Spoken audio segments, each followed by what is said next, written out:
Welcome back with a smiling face. Links to previous episodes are given in the video description, so don't forget to like, subscribe and share the video. A love unstoppable. He stood up and approached me, causing my heart to quicken with each stride he made. His hand gently caressed the side of my face, sending a delightful shiver down my spine as I surrendered to his touch, reminiscent of our earlier connection. He moved closer, his warm breath grazing my face, causing a sensation of heat that was both intoxicating and overwhelming. "Zera, it would be advisable for you to start running."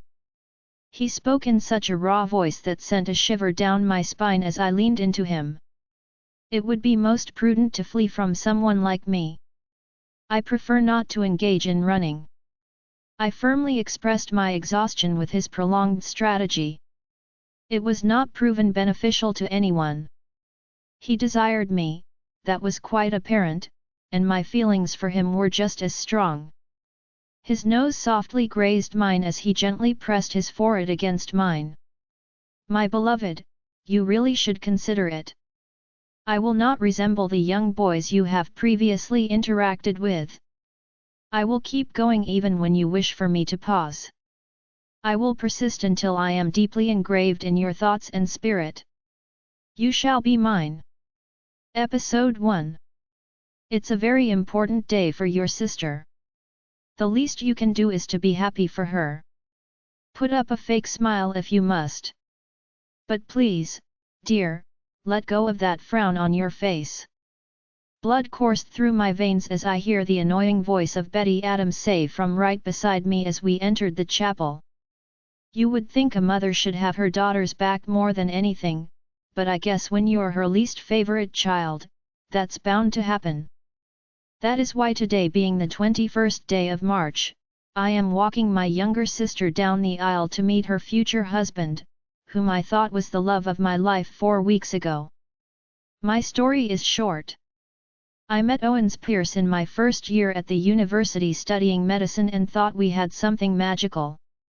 Turned out there was nothing magical about us, and he only used me to get closer to my little sister. I was the fool in my short story, and 4 weeks ago, when they finally came out and told me the truth, I felt weak and unable to do anything. To make matters worse, they announced their engagement a week later, hinting at their eagerness to get married. Owens and I dated for 3 years, and not once in those 3 years did he speak about getting married, but I guess when you meet the right one, you know. I was the wrong one all along. Tatiana, my 20-year-old sister, with whom I have since developed an estranged relationship since I found out about her affairs with Owens, made me her maid of honor and the chief coordinator for her grand wedding. The last thing I wanted was to be anywhere near both of them. I needed a lot of distance to get over the heartbreak and the betrayal from both my ex-boyfriend and my sister. I chose to be the mature one, and I wished them well, but I wanted to do it from miles away. They placed the burden of the maid of honor on my shoulder, despite my best attempt to decline.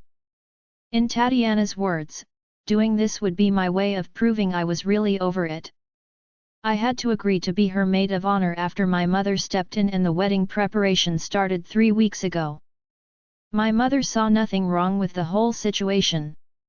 She had video called to give me the news of Tatiana's new boyfriend, even though she knew he was my boyfriend for 3 years and she had seen pictures of us together. The response I got from her when she saw my puffy eyes after the breakup couldn't surprise me. In her words, at least one of us got to be happy. No, the Adams did not adopt me, and neither was Betty, my evil stepmother. I was her daughter, and I became her least favorite amongst the other 2 after my father died. My parents had us 3, Lionel, being the oldest, Tatiana, being the youngest, and then there was me. Lionel would have been our mother's favorite if he wasn't a drug-addicted junkie. So mother shifted her love to her youngest child, Tatiana, skipping her second. Meeting Owens 3 years ago was a breath of fresh air. He was nice and good-looking with his red-brown hair and sky-blue eyes that made me smile every time he stared at me. He treated me much better than everyone in my family, except Lionel. It was easy to fall in love with him when he always said the things I wanted to hear and did the things that made me feel seen and wanted. He was from a very rich and respected family in our town, and girls wanted to be with him and boys wanted to be like him. Little did I know he was grooming himself for my sister. As the famous saying goes, the atoms cannot lose both ways, and in my case, they didn't. I lost, but Tatiana got him, and today she will become his wife. I cried the first week of the breakup. I have since found comfort by reminding myself how this was better than marrying someone whose show of love was a charade all along. Dia, my best friend, had told me to give my family the middle finger for pushing for me to be the maid of honor for my sister at her wedding. To an extent, I wanted to do that, rebel and make sure their day was as disastrous as it should be, but I wasn't a vengeful person. I had never known myself to be and didn't want to become that because of them. Lionel was the only one on my side, but since they did not regard his opinion of the family, there was nothing he could do. In times like these, I wished my father was still here with us. He would have had my back, but sadly, he died 7 years ago in a car crash while on the way to my secondary school swimming competition. The sounding of the melodious trumpets signaling the bride's presence went off, and all those gathered at the chapel rose to their feet. With a beaming smile on her face, Tatiana made her way towards the altar where Owens Pierce stood in a black tuxedo waiting for her with a charming smile on his face. I looked away from the altar, and as my eyes drifted, they met with Lionel, who stood with mixed emotion on his round tan face. His eyes met mine and broke with pity, and that made me madder and my grimace grew. My knuckles turned white with the lack of blood flow because of how tightly I had clenched my fist. We finally made it to the altar after what seemed to be forever, and the congregation gathered and took their seats. We gathered here to witness the joining of these two wonderful people in holy matrimony, and also to join the Watson and the Adams. The priest began. A scoff left my mouth at his words, and Tatiana glared at me, but her glare could not compare to the one Mother cast my way from the left side of the chapel where she sat. I ignored them, and the priest continued like no one had interrupted. He read the Bible passage and then read out the vows. Grinning, Owen said, "I do," and Tatiana did the same with a gleeful face. Is there anyone that has a reason these two shouldn't be joined in holy matrimony? The chapel grew as silent as the grave for a few seconds, and I thought back to what Dia had suggested, flashing my mom, sister, and Owens the middle finger. It would make this perfect wedding a disaster. It would also make me the villain, the hater of good things, and the worst member of the Addams family. At the same time, this would make me so happy, and I'll have Lionel to have my back. But I couldn't do that. I wasn't a horrible person. No one said a thing, and the union was sealed. The couple then moved to the reception venue, the Beverly Hall, one of the biggest event hall in the town where dancing and singing and food were. I kept a reasonable distance, watching the new couple laugh and smile lovingly at each other. It made my stomach turn in disgust, and I turned my eyes away. "Do not be a hater of good things," Betty said her famous line, coming to stand beside me with a glass of red wine in her hand. "Your sister is happy. That's what's important." Luckily enough, Tatiana's happiness was Betty's happiness as well. And today she was dressed to kill in her peach sequins gown and made up to look like the mother of the day. I didn't even look at her. At this point, I wasn't ready to deal with her, and I couldn't stand to look at her. "What about my happiness?" I said through gritted teeth. She scoffed, "Do not be ridiculous." She took a sip of the wine in her hand and took her leave. I reached for the glass of wine on the tray of the waitress passing by and emptied it into my mouth. I placed the glass back, picked another and walked toward the sound engineers, who positioned themselves on the left side of the hall where everyone could see. "I'll show Betty what ridiculous looks like." I got over to the sound corner and requested a mic, and though the DJ gave me a weird look, I didn't give him any other option but to do what I said. He turned down the music playing, and I began to speak. "Hello everyone, it's so nice to see all these beautiful faces." The eyes of everyone turned to me, and though I felt nervous, I continued. When the priest asked who had a reason the new couple shouldn't be joined at the chapel, I realized I didn't have a reason, so I kept silent then. "I, however, have a few things to say and it has to be heard." "Zera!" Tatiana called out, her tone warning me not to do what I had in mind, but last I checked, I was the older one amongst us. I boldly ignored her and turned to the guest staring at me. I saw Betty's cheeks burning red with rage and I couldn't have loved it more. Today my sister became the wife of this guy whom 1 month ago was in my bed telling me how much he loved me. Turned out, he didn't love me as I thought in the past 3 years. He was just waiting for my sister to become legal. A gasp went through the crowd and I mentally patted myself on the back. I will burn this ship to the ground. A month ago they came out to me about their relationship and 3 weeks ago they announced their wedding. I would have said too soon, but they've known each other for the past 3 years and that's long enough. I am not mad at them. How can I be? They are in love. At least, that's what they told me. My mother gave them her blessing and demanded I be Tatiana's maid of honor today, despite knowing I dated Owen for the last 3 years. She asked me to be happy for my sister. I am happy for her, but I thought family was supposed to have your back, not kick you in the teeth while you're down. Betty tried to surge towards me, but Lionel held her back. Before you wonder if I was adopted, I am not. 7 years ago, I lost my father and my mother had placed the blame on me ever since then. My vision blurred up as I spoke and my voice choked up a little. I wished my father was here too because if he was, he would never do this to me. The tear ran down my face and I quickly wiped it off and blinked the rest back in. I had to finish what I started. In the last 3 weeks, I have wondered what I even saw in Owen. He had the most annoying voice I ever heard, and he snored too loud for my liking. He also chewed with his mouth open and had the most annoying morning breath.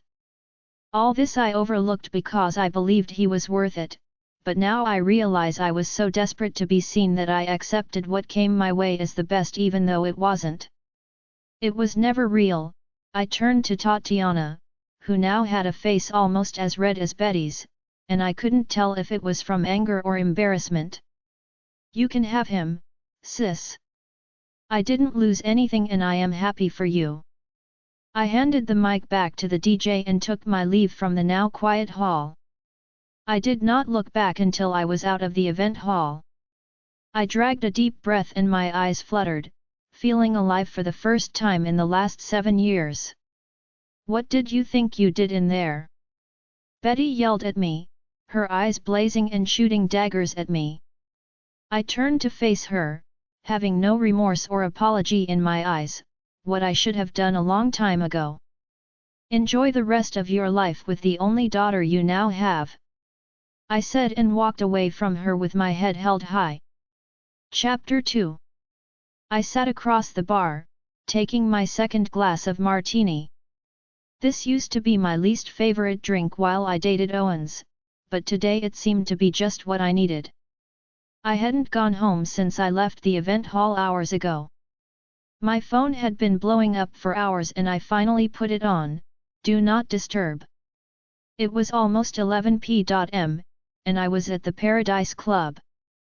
I wasn't interested in joining the dance floor, so I sat at the bar drinking. I was never a good dancer, it would not start today. I was still in my maid of honor's dress, makeup, and heels. The dress was once a long silk gown which flowed to the ground and that was how it was when I left Tatiana's wedding reception. However, I tore the dress hours ago so that now it stopped on my knees. I let my dirty blonde hair, which was in a neat bun, loose so it fell over my shoulders. This was me getting out of my comfort zone. If Dia could see me now, she would flip and then cheer me on. I was the cautious one amongst the two of us, but for today, I would throw caution to the wind and live like no one is watching. "Is this seat taken?" I heard a deep voice ask. My head whipped around to find an average-height man with golden blonde hair, looking to be in his mid-twenties in a blue, round-necked polo. He had the looks and body build of someone on the university football team, and from the look of it, he knew it too and took it as an advantage. I shook my head. "No, it's not," I answered, and he descended on the stool next to me that very second. I returned my focus to the glass in my hand and I emptied the second round into my mouth and waved at the bartender, whom I was yet to get his name, to bring me another round. He smiled and returned to fill up my glass, and I flashed him a grin, mumbling a thank you loud enough for him to hear. The one seated next to me cleared his throat, and I inwardly groaned, knowing what was coming next. "So, are you here with someone?" I wanted to say no. That was the truth. I came here alone, but I have had a few encounters before and they had never ended well. Most times, the males end up assuming that you're single and hence shouldn't say no to them. I didn't want to go down that road today, and so I nodded. "Yes, I am," I replied, and sipped my glass of martini. I had hoped to end the question at just that, but who was I kidding? I knew a simple yes wouldn't chase a man away. It never had. Most men would want to know more, see if the competition was one they can take on, all the while ignoring your need to be left alone. "Where is he?" "'Cause it's a shame that a pretty young thing like you is drinking all alone without him.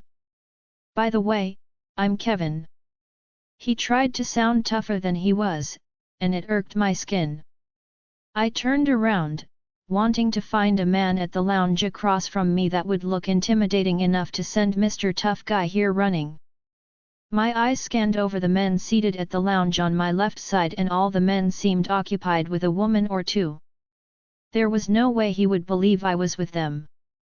Just when I was about to open my mouth and tell Kevin my man must have stepped out and have him call me a liar, I spotted a man standing in a white long-sleeved and blue trousers at the corner of the lounge. He had his back turned to me so I couldn't make out his face, and he seemed to be on a call, but he was the only one without a woman attached to his hips, and I just found myself, my man. There. I pointed to the man who had his free hand stuffed into his pocket and stood proud and intimidating enough, the one in white long sleeve across the lounge. "He's been busy on the phone since we came, and so I've kept myself occupied here." I finished and turned to see the look of insecurity in his eyes, just like I wanted. I returned my focus to the vodka before me. I was on my third shot now, and I aimed to stop at my sixth. "You sure about that?"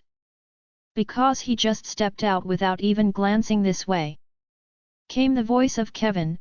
I thought had taken his leave after seeing who my man was and realizing he was no match for him.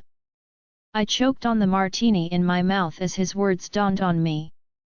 My head whipped to the corner of the lounge and the man was no longer there. Oh well, here we go. My brain was already too slow with the events of the day and the martini I was taking to think about what excuse I could give now. When nothing came up after a few seconds of waiting, I spoke. "I didn't say we were on the best of terms.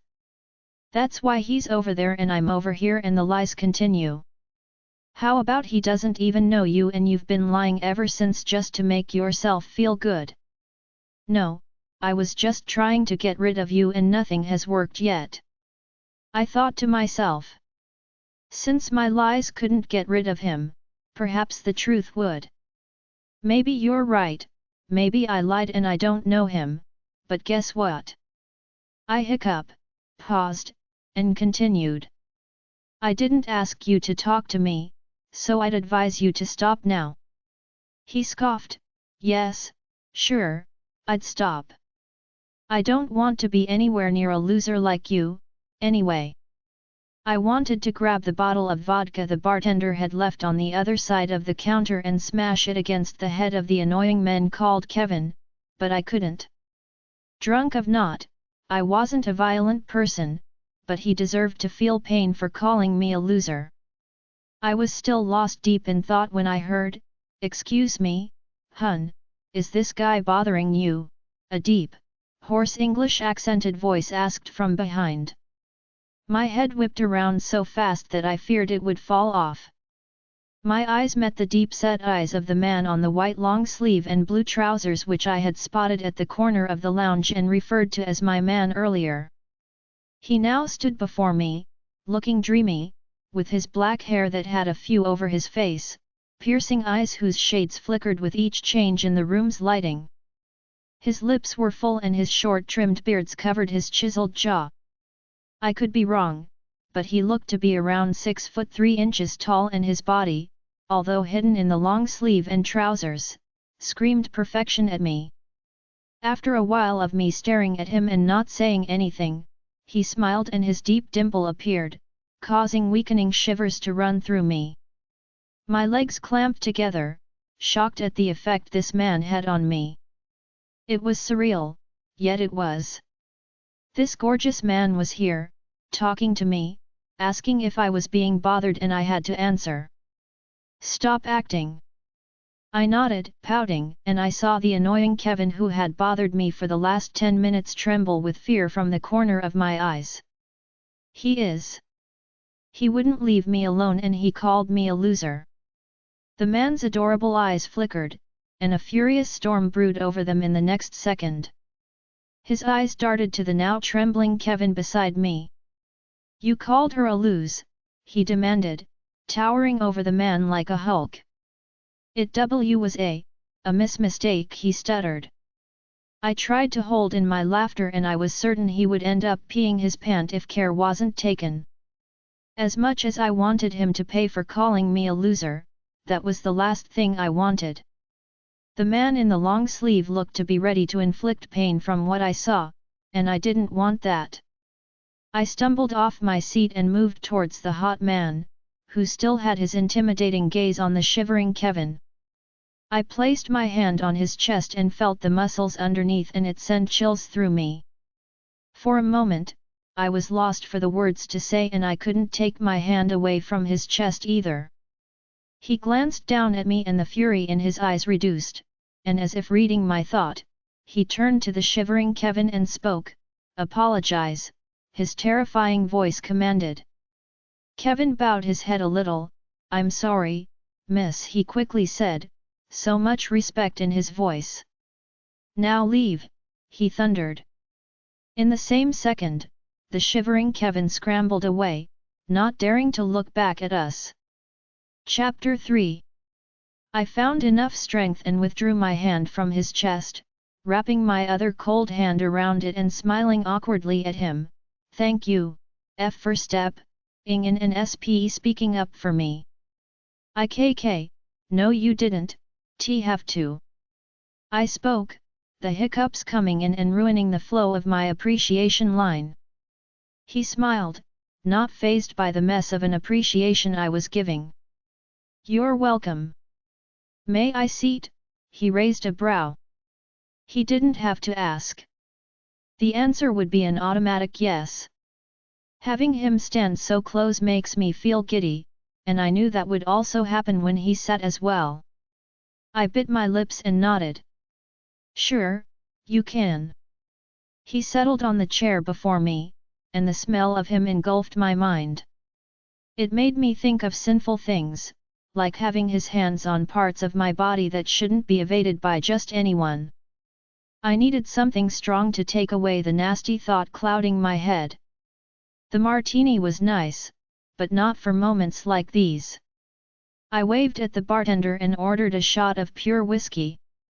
I wasn't a heavy drinker, but I wanted to get wasted and then call Dia, who was on speed dial, to come and take me home after. From here to the university campus was 30 minutes. Not that long. So, you live around here? The voice of the gorgeous man in the long sleeve asked after a long while of silence went by. Not really. I stay at the university campus. It's 30 minutes away. I answered, taking my second shot of whiskey.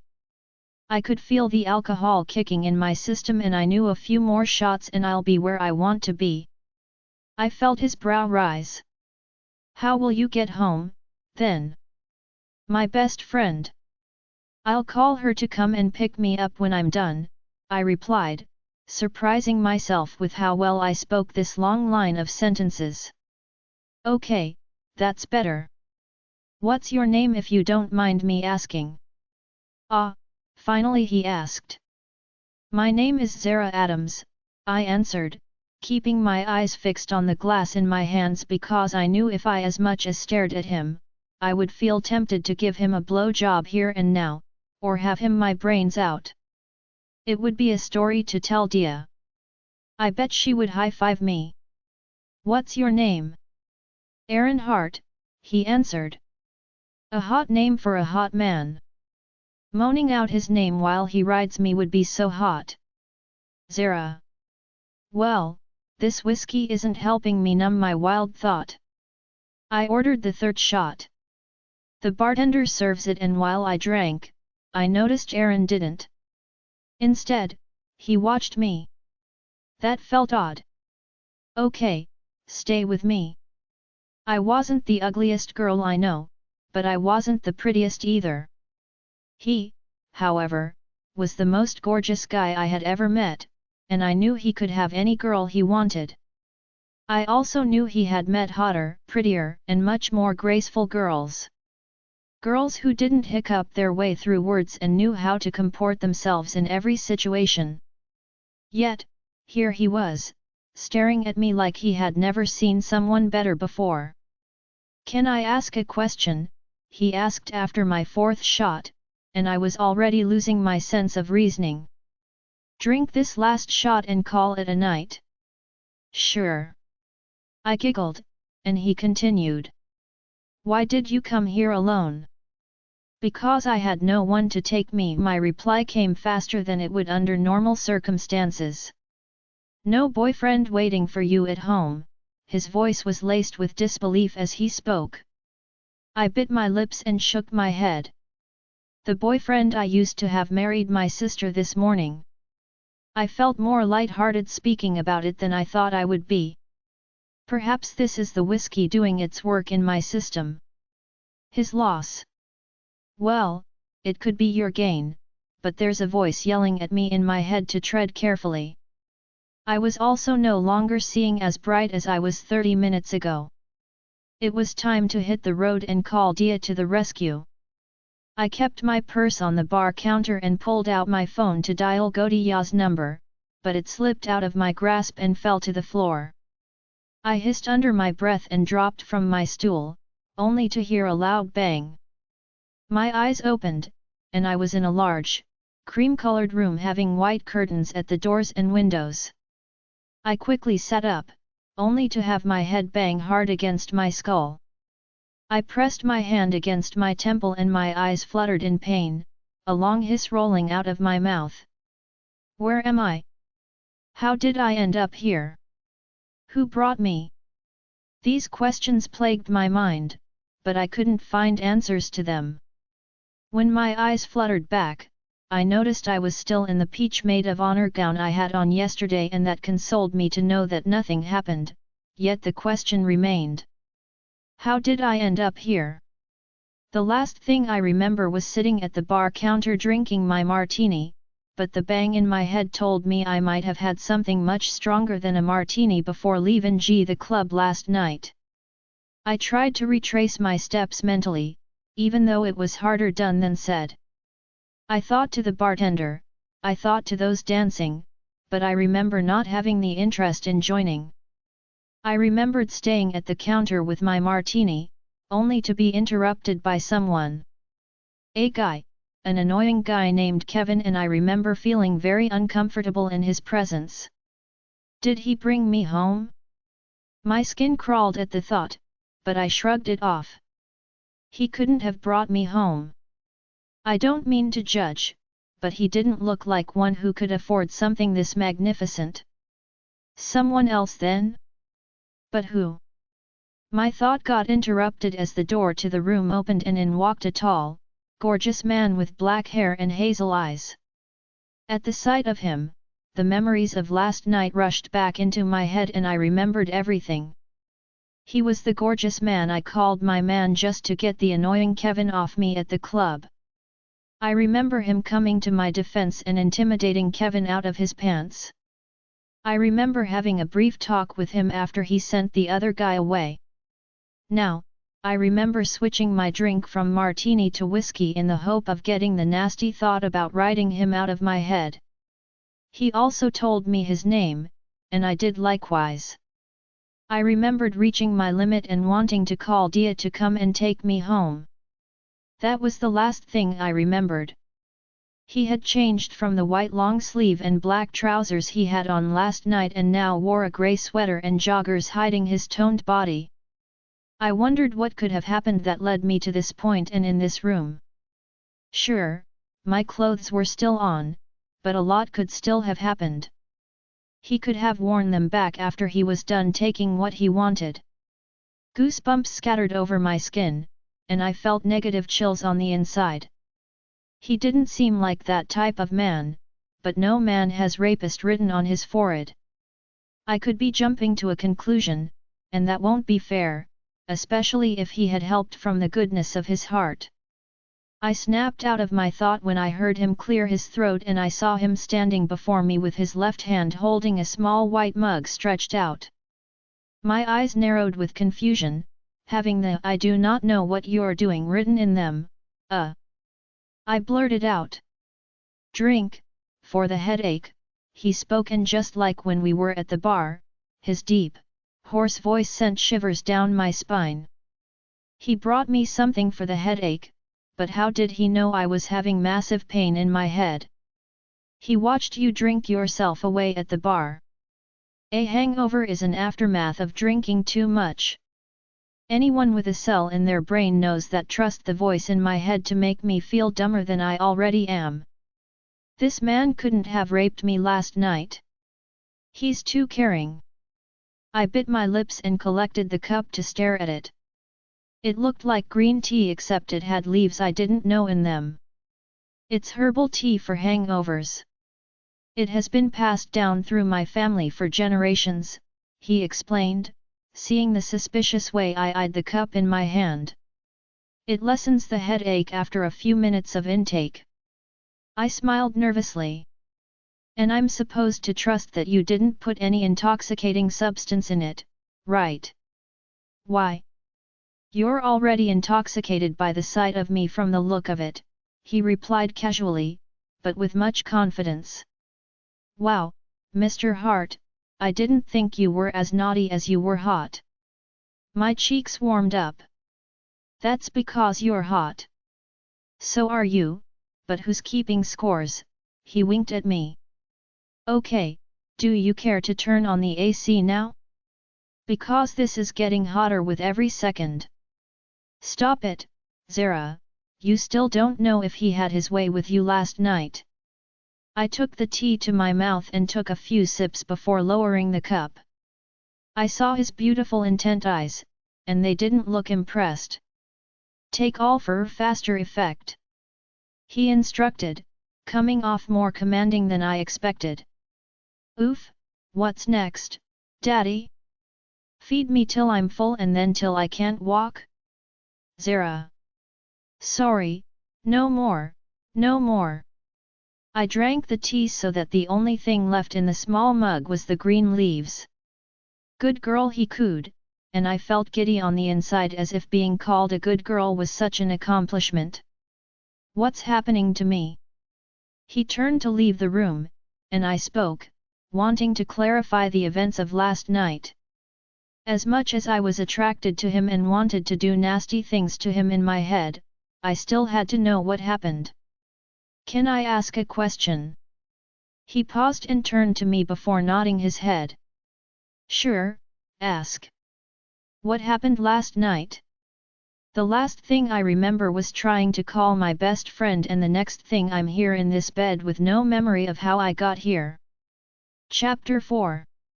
Well, you don't have any memory after that because you hit your head against the bar counter. You dropped your phone while trying to dial it, and when you tried to reach for it, you smacked your head and passed out. Why did you bring me here, then? Why didn't you just call my friend and have her come pick me up? I crossed my arms over my chest. I did. 3 times, but she didn't answer the phone and I couldn't leave you at the club, passed out drunk. That would be reckless and dangerous. So I brought you home with me. A man that cared about my safety surely wouldn't take advantage of me. There was only one way to know. I pressed my lips together, knowing the next question I wanted to ask and feeling hesitant about it. So, did anything happen between us? No, nothing did. You were unconscious, only a monster would want to take advantage of that. You slept through the night and I slept in my room. Relief washed over me at his reply. I felt grateful he had not taken offense at my interrogation when all he did was try to help. He was a blessing in disguise and call me shallow, but I didn't think someone as gorgeous as him would have such a noble character. The few good-looking men I knew were good for nothing, arrogant bastards, and so he seemed to be a breath of fresh air. Thank you. He smiled and his deep dimple appeared, and it took all my willpower not to race over to him and poke it. You're welcome.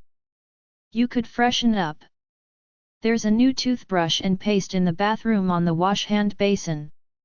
There are a few clean clothes in the wardrobe to change into and your bag is on the chair. He pointed to the armchair close to the window.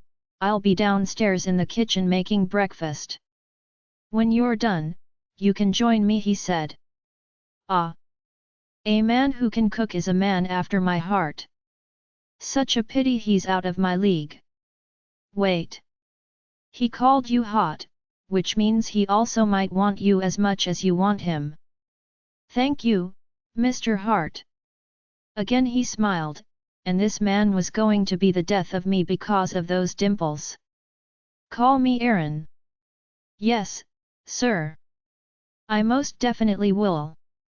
I showered and changed into the baggy sky blue trousers in the wardrobe and white polo almost twice my size, but I wasn't complaining because I felt comfortable in them.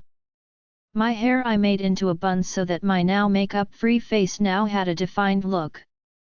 As instructed, I made my way out of my room and down the stairs to where the wonderful aroma was coming from, and I soon found myself in the large and well-organized kitchen, but the man standing before the cooker with an apron around his neck and back turned to me stole my attention from everything else. He had taken off his grey sweater and had on his black tank top. You smell clean, he spoke up despite not turning around to look at me. What does that even mean? Did I smell dirty before? Thank you, I said, a little confused. He chuckled and I shivered at the lovely sound coming from him.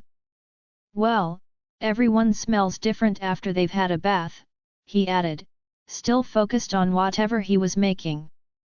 I've never placed focus on the smell of anyone before, I mumbled to myself, but he heard. Well, that's what makes us different. He reached for the ceramics plate beside the cooker and continued his business. I didn't know what the us meant, but I didn't want to find out. My stomach was rumbling, and I wanted to have something before I leave. I guess you've also had your bath and you probably smell clean. I did that when I woke up today. Bathing and staying hydrated are key to staying strong mentally. I have bathed every day of my life and have stayed hydrated as well.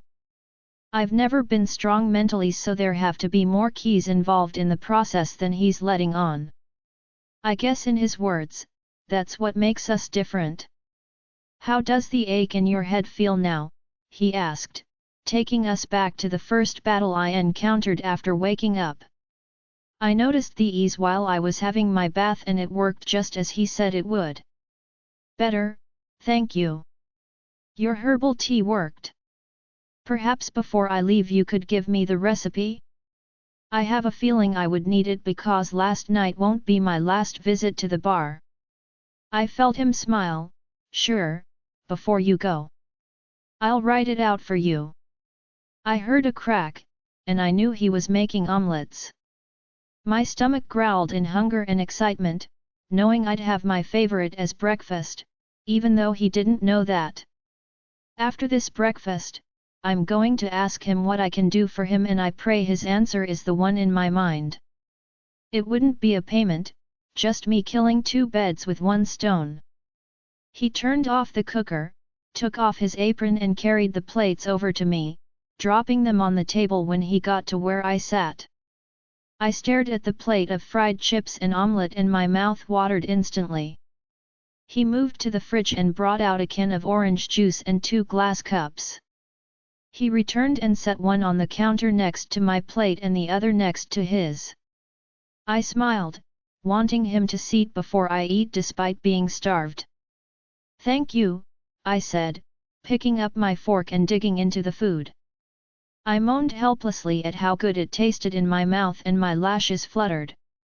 When I opened my eyes again, I saw a shade of red flicker in Aaron's eyes before it faded away, but I couldn't put faith in what my eyes saw. I could tell he looked fascinated as he watched me. You like it? Yes, just as much as I like the cook. There's no way I'm not looking this man after we finish eating. I nodded. It's delicious. Speaking with a mouth full was a bad habit, but I couldn't help it. You should have your own restaurant in the city. I'd pay to come and eat there and also to see your gorgeous face. I said in my mind. He chuckled, his cheeks forming a shade of red. I've finally gotten to him. This calls for a celebration. I can't. I have a pack waiting on me to lead, can't be bothered opening one. There was nothing wrong with having a restaurant in a park, but I didn't push further. I understand, but this, I pointed to my plate, is good. Thank you, Zera. He called my name for the first time since I'd woken up and I forgot to breathe. My eyes stayed on him, watching his hazel eyes flicker adorably and his jaw flex as he chewed on the chips. I wanted to straddle him here and now, and knowing I couldn't felt crushing. I lowered my head to my plate and wielded my mind into submission of its naughty thoughts. This man was being a noble human being and here I was thinking only about my pleasure. Do better, Zera. I scolded myself. I finished my breakfast, and he took the plates to have them washed. Do you need my help? He shook his head. No, just sit and look pretty, he winked at me. My cheeks were on fire. This wasn't me thinking. This man wanted me too. He called me hot, pretty, and he just winked at me. Does he have to spell it before I launch at him? I've never felt this much attraction for a person, not even Owens in all his effort had this much effect on me. This man affected me with every move he made, every word he said, and the longer I stayed, the harder it would be to resist him. He finished and arranged the plates into the rack where they belonged before turning to me. I think it's time to call your friend. Don't you think? He hit his forehead on me. Okay, why did I have the feeling he was chasing me off? Because this isn't your house and you're not his girlfriend. You're the girl he helped last night because he was a better human than most people. That doesn't mean he wants you to overstay your welcome. You may have turned him into your trophy husband in your head, but he did not do the same. My eyes dropped, but I tried to keep my voice sharp. Oh, yeah, it is. I will go do that now. Chapter 5.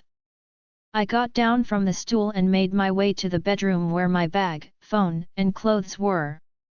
I dipped my hand into my bag and brought out my phone. Then I turned it to see a few missed calls and 3 unread messages on my WhatsApp. I took a quick review to see one message was a long rant from my mother. The stunt I pulled yesterday must have really pissed her off. I could tell her message revolved around how she wished she swallowed me instead. And that would not be the worst thing she'd ever said to me. I tapped on my call icon on the screen and went through the call history and saw 3 missed calls from Lionel, 2 from Dia and 1 from Mom. My eyes caught the outgoing calls, and I saw I had called Dia 3 times last night. Aaron spoke the truth when he said he had called my friend but had no luck reaching her because I didn't make these calls. I tapped on Dia's name and dialed her number. Unlike the other times from last night, this one was successful, and her radiant voice came through almost immediately. "Hey, babe, how are you?" "I'm good, and you?" "I'm doing great. I tried calling a few times yesterday, but you didn't pick up. How did the wedding go?" "Ah. Yes, the root of all the paths I took yesterday, Owen's and Tatiana's wedding. I wouldn't know. I left after speaking my truth." "What? You didn't?" she squealed over the phone and I had to hold it away from my ear. Now I wish I was there to have seen their smug faces. "I bet your mom was super furious." She snorted. "She was, and I know still is." "She was, but there was nothing she could do about it," I answered, remembering the murderous look on her face during our last confrontation. "I am glad you stood up for yourself, Zera. You deserve to after everything they've put you through." "Me too. I will come back to the campus today. I wanted to give you a heads up. The last time I came without informing her, I met her and Greg, her boyfriend, in a heated session, and I had to wait outside because I knew they wouldn't stop for me." "Oh, I'm sorry. Greg and I took a trip to the countryside, and we would come back on Monday. I also took the key," she explained in an apologetic tone. "I thought you might stay at the family house through the weekend. If I didn't pull the stunt I did yesterday, perhaps I still would have had that option. Dia was my roommate and only friend. I had a few others, but these were people that knew about Tatiana and Owens all those years and kept it away from me. They weren't my friends. I'd rather sleep under the bridge." Lionel was another option, but he had moved back to live with our mother after he couldn't afford rent 6 months ago. In conclusion, I had nowhere to go, and that sucks. "Where did you sleep last night?" Dia's question snapped me back to reality. "A kind stranger took me home after I passed out at the club," I answered, before adding, "It's not what you are thinking, Dia." "What?" she asked, acting clueless. I didn't say anything. "Is he cute?" I nodded, then realized she couldn't see me. "Yes, he's gorgeous. Much gorgeous than Greg." Her boyfriend Greg was charming with his green eyes and alluring smile, but he was in no way close to Aaron in looks. Not in a million years. "So much more, Dia, he's like a god of perfection. I want him so bad, but I feel he doesn't want me to, or at least not as much." "Take a picture before you leave." "Leave?" "Yes, he asked me to leave." Well, not in the way I just put it, but it was close to it. The reality of homelessness was staring at me, and I was gossiping about the features of the man called Aaron. "Where would I go when I leave, Dia? I don't have enough money to stay in a hotel until Monday. Your airtime has been exhausted and your call terminated," the computerized service provider said, and my call ended instantly. I tossed my phone on the bed in fury. I had to leave, and telling Aaron my friend had gone on a country tour and left with the hostel key would seem like a cheesy excuse. But it was the truth. He probably would then ask me to stay with my other friends, but I have none and my family wasn't an option either. So I was left, right and center. I couldn't even imagine how he would look at me. This was the only place I could stay. The only other option was on the bridge, and sleeping there was just as dangerous as sleeping in the club. I heard a small knock on the door and I turned around immediately. "Come in." The door cracked open and in walked Aaron, with a neutral expression on his face. "Did you call her?" "I did." "Okay," he nodded. "You don't look so thrilled." "She's not at the hostel. She went on a country tour with her boyfriend, and she took the key because she didn't think I'd return till Monday." I explained, hoping to God that he doesn't think I was making it up. "Oh," was all he said. "Yeah, I know this sound like me making it up, but it's the truth. Do not worry though, you've been generous enough, Aaron, and I will not ask you to do more than you already have. Unless you insist, and then I'll accept," I said in my head. "I will gather my things and I'll leave." Concern showed on his face. "Where will you go then?" I didn't know, but I'd find my way. He had shown me that good people exist in this world, and I believe I would come across someone outside there. "I don't know. Do you have any other friends?" I shook my head. "Not since last month, I don't." "Then stay." The two words came out without hesitation.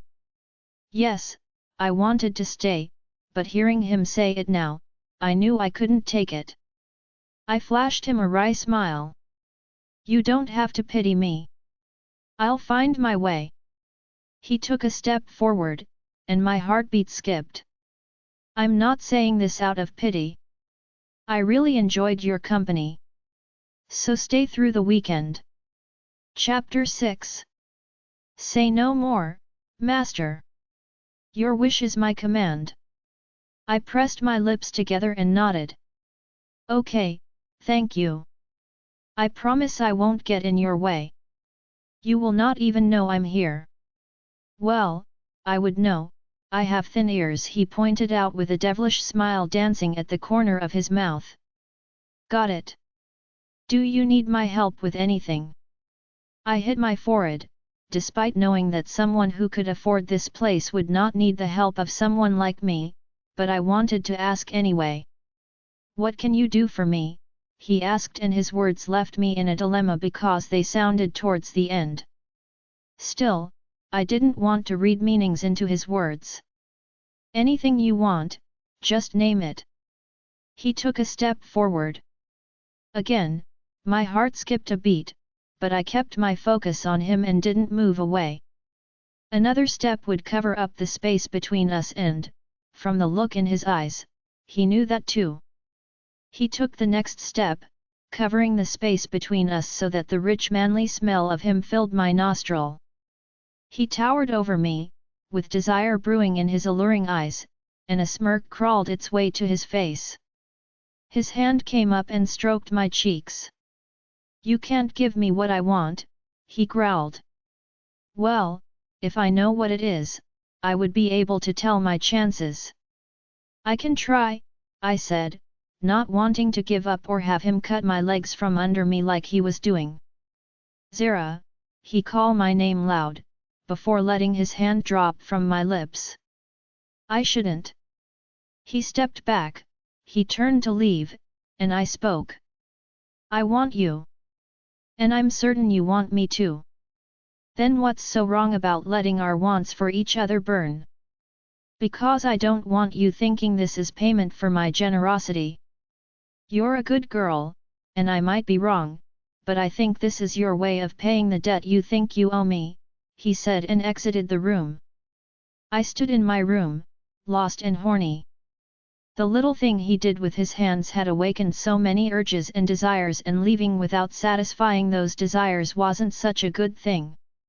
He was right. I wanted to repay him for his kindness, but I also wanted him, and that had nothing to do with his generosity.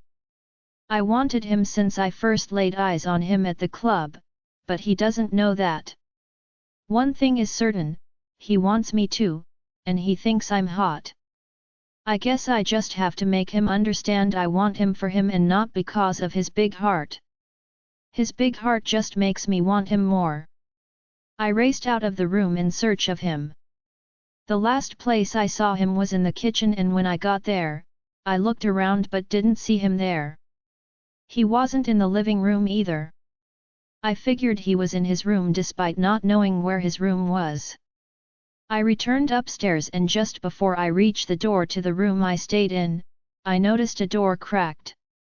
This had to be his, and the closer I got, the surer I became because the room smelled like him. I pushed open the door and entered before shutting it and pressing my back against it. I heard the shower running, and the voices in my head told me to take off my clothes and join him in the shower. That would be hot, but I shook the thoughts off.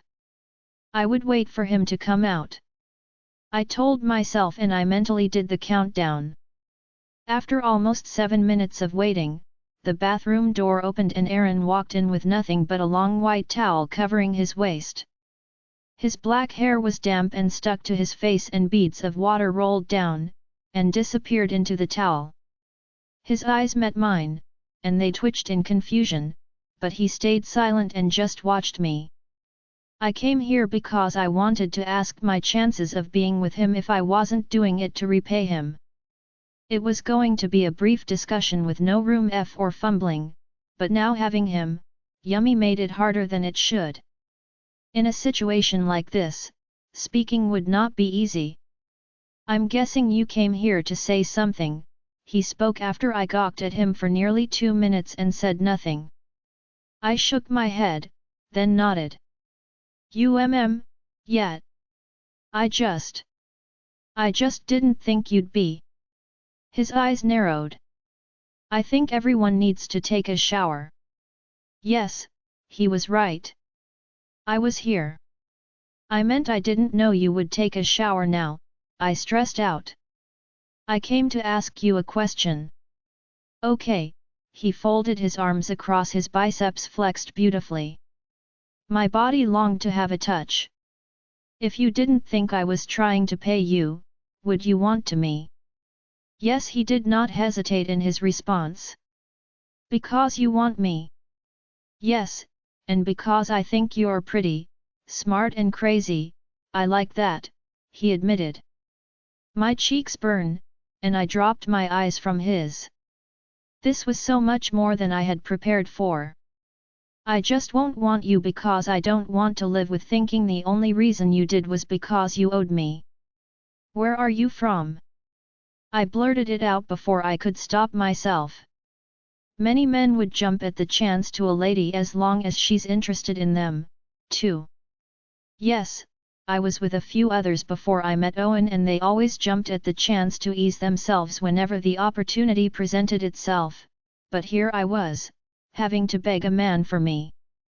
I am not many men. His tone didn't show if he took offense, and the men you've been around are who care about themselves more than they do you. He's right, they did. Wait. He cares about me? He didn't even know me, and yet he cared.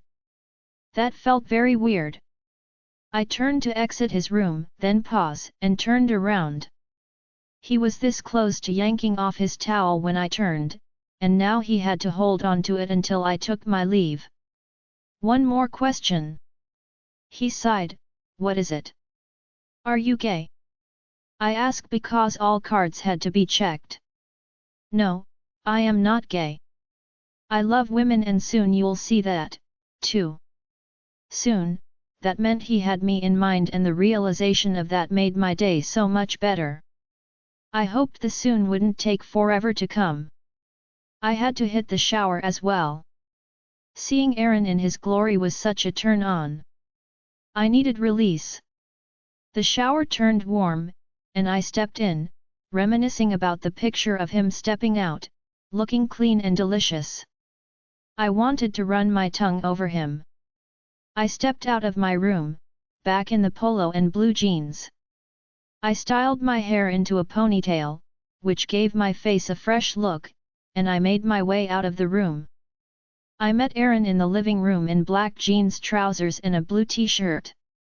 He was reading a book which I couldn't make out the name, and he seemed pretty invested in it. I doubted he'd feel my presence, but when he spoke up, he made me realize he noticed. "You showered?" I stood corrected.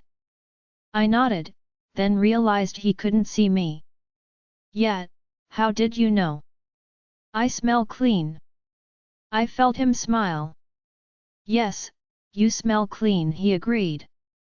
"I figured I needed one after I left your room." He chuckled and dropped the book in his hand, and his eyes lifted to stare at me. "Your hair is in a ponytail," he stated the obvious. I nodded. "Yes, it's a minor change. I like it." "Enough to me now," I blurted out, only realizing what I had said after the words left my mouth. I gasped and my hands covered up my mouth. He chuckled and rose to his feet. "Perhaps it is." He made his way over to me. "But it's lunchtime, I need to make lunch." He headed towards the kitchen, only to stop and turn to me with an arched brow. "Wanna help?" I wordlessly nodded and fell in line with him, stopping only when we got into the kitchen. "What are we making?" I asked. The handsome devil smiled before answering. "Babies." Chapter 7. I shivered as images of me spread out on the counter, taking him from different angles plastered in my mind. I shook the thoughts off and giggle weakly, despite wanting him to do what he just said. "Aha, funny, but seriously, what are we making?" "I thought a quick chicken hummus bowl would be nice, but I want nothing spicy on my tongue," he informed me, and my legs clamped together to keep them steady. I knew the rest of the sentence. I had a dirty mind and knew he wouldn't have anything spicy on his tongue because he planned on taking it somewhere else later. This man had turned the game around and was doing the mine this time. I couldn't complain, I wanted this. "Sounds like a treat, then." He smirked. "My treat would be you screaming and asking for more." I swallowed on nothing and blinked a few times. There had been a change in him. The man I had met and even confronted in the room earlier wasn't this man. This seemed to have been caged all the while and now had been let loose. I loved it and I couldn't wait for him to lay his hands on me. The wait was killing me. We dived into cooking, with little talks and flirty remarks here and there, but I soon changed the topic. I wanted to know this man whom I couldn't wait to have my way with, and I got us involved in a little talk. There were no ways I'd spend a week with this guy and not at least know the first thing about him. "So you live around here or you came visiting?" I asked. "Neither. I am here on business." "What business?" His eyes narrowed at me, and I realized I might have overstepped with my question. I cleared my throat awkwardly. "I'm sorry, my curiosity gets the better of me sometimes." He closed the pot on the cooker up and leaned his back against the counter. "Don't be sorry, you're curious. It is a good thing.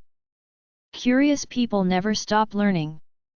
I feel like if I stay around this man long enough, I might turn into a walking bag of wisdom."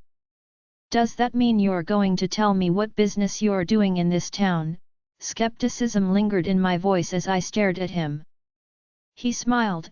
"My family mine gold, and we came to meet a few wholesalers in the city." He finished, and this explained how he afforded such a luxurious place. I wanted to ask since I woke up, but now I no longer have to. "What are the 3 first things you noticed when you first saw me?" I paused and glanced at him, trying to remember the first few things I noticed about him last night.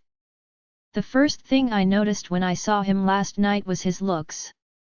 He was gorgeous without a doubt, and then when he came closer and spoke, I figured he was also very rich, with maybe a couple of businesses to his name. Waking up in this massive house affirmed that suspicion. Third, he was older, and I knew that although a very gorgeous man, he was at least 10 years older than me. That didn't stop my lust for him, though. Rich, gorgeous and old. Old, he repeated, his brow furrowing as if that was the only thing I said. I shrugged. I call people 5 years older than me old. I am old. He affirmed with a chuckle, I didn't think you noticed while I me last night. I did, and it made you even hotter, I winked at him. After 15 minutes, lunch was ready. I grabbed 2 plates and handed them to him. He accepted and flashed me a flirty smile. Once served, we dived in to eat and I noticed his lingering gaze on me every once in a while. The ache between my legs returned with the speed of lightning, as if I didn't relieve myself in the bathroom earlier. In my defense, I was in the presence of the hottest man I have ever seen, so this was normal. I was halfway into my food when I noticed that this time, unlike the other times, his gaze had locked and stayed fixed on me.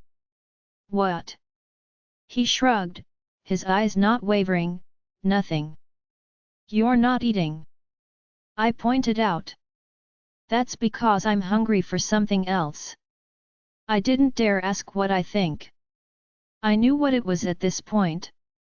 Oh, I set down my cutleries and placed my hands on the kitchen island. What are you going to do about it, then? I want to take and claim, he answered, his voice showing much restraint. What's stopping you? You can't give me what I want and I do not want to hurt you. His eyes became tender as he admitted the truth. This had to be the longest and most honest conversation I ever had with someone interested in with me. I have been hurt before a few times during X, but like he said, those were sorry excuses for men. They never took my well-being and comfort into consideration and only cared about themselves and their needs. This man knew who he was in bed and was looking out for me. That should be my decision, and I've been with men before. I tried to back up my point. None of them were like me, sweetheart. My lips paused, taken by surprise by his pet name as well as his arguing point, that should also be left for me to conclude upon. He got up from his stool and moved towards me, my heart picking up its pace with every step he took. His hand stroked the side of my face, causing a tingle to rush through me and I shivered into his touch just like earlier.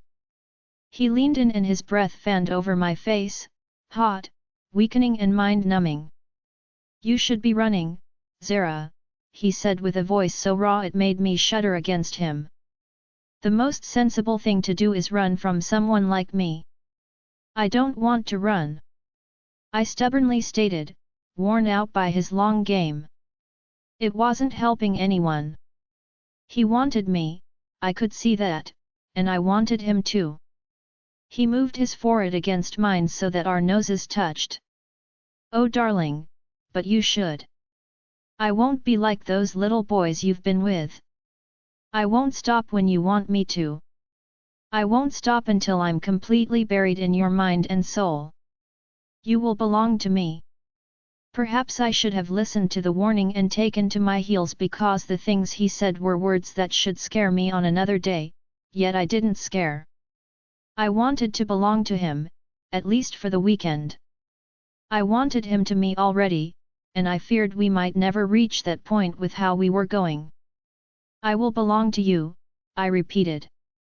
I didn't know what I was saying, and he knew that too and was deciding upon his next action, wondering if it was the right thing to do, if I could handle what I was bargaining for. I saw the line of his bulge in his towel earlier. I knew he was well endowed as a man, much bigger than the men I'd been with in the past, but it was nothing I couldn't handle. Don't bite more than you can chew, Zera, my mind warned me. Sometimes it's okay to live dangerously, the voice in my head pointed out. I went with it instead of the safe voice and, closing the space between us, I kissed Aaron's lips. Chapter 8. He drew a sharp breath, surprised by my bold move, but didn't hesitate to kiss back. Soon I hit my release. It was too quick, and the realization dawned on me even as ecstasy swept through me. My eyes lowered, unable to hold him, and my cheeks burned in embarrassment. I talked the big talk for so long and couldn't even hold on for 3 minutes. I felt his hand tilt my chin so my eyes lifted to his and I didn't see any form of judgment or criticism in them. He took my lips between his for a deep kiss, without tongue. He just let me feel his soft lips as they caressed mine tenderly. I moaned, feeling the passion in the slow kiss. Then he added his tongue, but only to trace it over my bottom lips before slowly easing it into my mouth. He hoisted me up and carried me into his arm. My legs and arms wrapped around him on instinct as he led us out of the kitchen and through the hallway that led to our rooms. I bit my lips and nodded, yes. Yours or mine, he mumbled as he broke the kiss. Yours, I panted because a part of me wanted to be buried in his scent. He smiled before taking my lips into his and moving on. By the time he broke the kiss again, he was lowering me onto the bed. He gripped the trousers I still had on and peeled them off my skin, leaving me naked before his eyes. I heard him drag a shaky breath and a light growl left his mouth as he beheld me once again like the most precious thing he had ever laid his eyes on. I felt empowered, I felt alive in his presence and that gave me much boldness that I hadn't possessed before. Take off your clothes, Aaron, I said, my voice not possessing as much authority as it should. Still, he obeyed, gripping his jean trousers and yanking them off in a second, leaving him in his black brief boxers. Then he gripped the polo top he had on and yanked it over his head in a blink. I could see the line of his erection in his boxers and it was massive, perhaps even bigger than I expected it to be. My stomach tightened and my skepticism must have displayed on my face because he said, "What's your conclusion?" He was taking me back to when I told him it was my place to conclude if he differed from the other men I'd been with in the past. That would depend on how you use it. His brow rose. So we advance? His question made me wonder if he would stop here and now if I felt unsure. He was giving me the power I never had before, the power to call the shots and decide how things should go from here. Sure, I had the chance to change my mind for my safety, yet I never wanted a man the way I wanted him. I bit my lips and nodded, yes. Chapter 9. He came down on me, kissing me hard. He caged my hands and held them above my head as his tongue devoured me. If at any time you feel this is too much, stop me, okay? I pressed my lips together to suppress a moan that almost left my mouth. His fingers felt hot, and they sent chills and nervous reactions through me. Okay, he asked again. I do not want to hurt you. He added, and I saw the concern in his eyes despite his desires. Yes, I will tell you. He wielded himself to do it, anyway. No one had ever taken caution or care about me this way and it made my heart ache in a good way. The discomfort subsided and my eyes fluttered to lock on his. I nodded, permitting him, and he began to move. Chapter 10. My eyes fluttered in the bed and I stared up at the ceiling. It happened. The man called Aaron finally gave in to his desires and my brains out. It was surreal, and it was the most amazing experience I've ever had as far.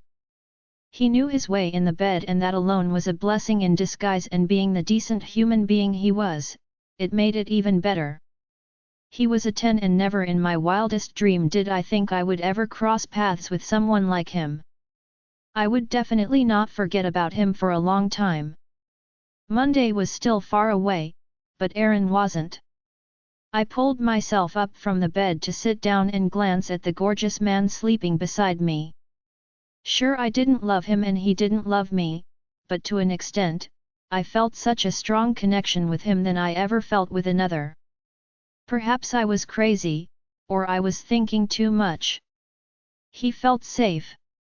That alone made me feel comfortable enough to trust my body and mind to him, and I haven't regretted doing that yet. I glanced around the room covered with white paint and curtain and a large glass window that showed off the massive backyard. A part of me wanted to know what living alone here felt like, but I didn't ask. It wasn't my place to raise the question. My mind wandered to the many partners he may have brought over to spend the weekend in the past, and that didn't stay right with me. I didn't like the idea of Aaron with another woman, but I'd be a fool to think a man like Aaron didn't have a lot of women flocking to him and seeking his attention. He may have even given in to their advances more than I'd like to think about. Trust my mind to ruin a perfect time. I needed a shower to clear my head of the many thoughts now running through it. I got off the bed and I felt the slight ache between my legs and I sighed. The plight of biting more than I can chew it is. I made my way to the bathroom I saw him step out of when I came in to speak to him this morning. I opened the door, stepped in, and shut it. There was a bathtub at the left side door and a shower on my right. There was a demarcation towards the shower that led further, and I knew that was the toilet because my bathroom had the same design. Despite longing for a long bath, I needed a quick shower. I made my way over to the shower, and when I got there, I turned it on, flicking the warm button and waiting for the shower to get warm. When it got warm enough, I stepped in and let the warm water beat against my skin to ease the aches. My eyes fluttered, and I flattened my palms against the wall as the water beat against my back, traveling down between my legs. "You look so cute from this angle." I heard the sleepy, hoarse voice of Aaron from across the bathroom. My eyes flew to the door to see him standing there. "And you're awake. You were no longer in bed." "I could no longer sleep," he answered. My heart fluttered at his words. I didn't know I had such an effect on him. "I'm sorry," I turned so my front fully faced him. He stepped forward. "Don't be sorry. I don't want to get used to this, used to you, but I can't help it, Zera," he confessed to my utmost surprise, still strolling towards me. "You seem like a drug. One dose gets you hooked and you're wanting more and more until you can't think straight until you get it." He stopped walking when he stood directly in front of me, the water beating down on his skin and running down his tempting body. My heart was hammering against my chest at this point. I couldn't help it, and neither could I control it. "Do you think it's fair that you're becoming my drug, even though I don't want you to be? Even though I know you shouldn't be the one for me? Or me for you?" "It's not fair, Aaron," I answered, knowing the dangerous path we were both taking. I still wanted this man, despite my better senses, asking if I didn't hear what he was saying. There was more to his words, and if I wasn't too intoxicated by my want for him, I would have listened and understood that. I placed my hands on his chest, feeling the hammering of his caged heart, and I felt him jerk in response. My hand then traveled down his stomach. "I don't think it's fair, having to want what you shouldn't, but I know you shouldn't blame yourself too much. Sometimes things happen and it's beyond our control. It's because fate decides most of our path and not we ourselves." Chapter 11. When I woke up, I found him already up beside me, staring at me with his eyes filled with adoration. "What?" I whined in a sleepy voice. He smiled. "Nothing, good morning." "Good morning. Tell me why you are staring at me." He shrugged. "I thought you looked beautiful." I rolled my eyes. I didn't believe him. I couldn't. The face I saw the last time I looked into the mirror wasn't beautiful, but I still smiled. "Thank you, then." He chuckled. "You're welcome." He leaned in and slowly took my lips between his, not caring about morning breath. I kissed back and my arms wrapped around his neck. He pulled away from me. "The maid will come in a few hours to clean up the place. I need to go somewhere this morning. I will be back at the latest in the afternoon. I won't be around, but they know their job, so you don't have to bother with anything. You're leaving me all alone in this massive house. I whined, pouting and giving him a sad eye. You want to come with me? I don't mind, it's just a few business meetings, he raised a brow. Business meeting? That sounds boring. My nose scrunched, getting rid of the pout I had on me. He laughed, and my stomach fluttered. Yes, it is, but the good thing is, I love boring.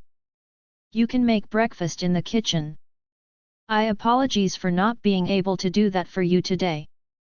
An hour later, I was beating the egg in the bowl when I heard someone clear their throat from behind. I turned and found Aaron in black trousers and navy blue long sleeves, black shoes and a black jacket in his hand. He neatly combed his hair to the back and his short beards made him look defined. How could one man embody gorgeousness this way? It had to be a sin. I wanted him. I wanted to ride him till I can't walk. He smiled as if he had heard my thoughts. Keep that same energy when I get back, will you? He pecked my lips before stepping back and exiting the room. Just like he said, the maids came in and did their cleaning for 3 hours before leaving, and I didn't interrupt. I could have watched TV, but I wanted to keep my mind busy instead of my eyes, so I retired to my room and read. I didn't know how long I stayed reading, but I stopped when my door cracked open and in came Aaron, looking just as good as he looked this morning, only a little tired. I dropped the book in my hand down on the bed beside me. How did it go? He stepped further into the room, tossing his suit on the armchair not so far from the door. Good, but I couldn't stop thinking about you all the while I was there. What exactly did you think about? I kept thinking about you. I thought about your lips and what they could do. He said and chuckled a little. I thought about you screaming my name while I want you. He climbed into the bed, crawling his way over to me. He got close enough and missing the taste of his mouth, even though it was just for a few hours. I couldn't lie and say I didn't miss him. I did, more than I thought I would, and now I feared I too had gotten too attached to this man. A part of me didn't want to let go. Chapter 12. And that was how I crashed my little sister's wedding. I concluded the long story I had been saying with a giggle. I had told him part of the story the night we met at the club and never got to tell him the full story. We dived into little talks and soft touches after waking up, cradled against each other. One thing led to another, and we ended up going back to what took me to the club alone the night we first met. My family's betrayal. His eyes twitched in fascination as he beheld me. That was brave of you. I nodded and added a mild shrug. It was long overdue, but because of that rebellion, I no longer have a sister and a mother.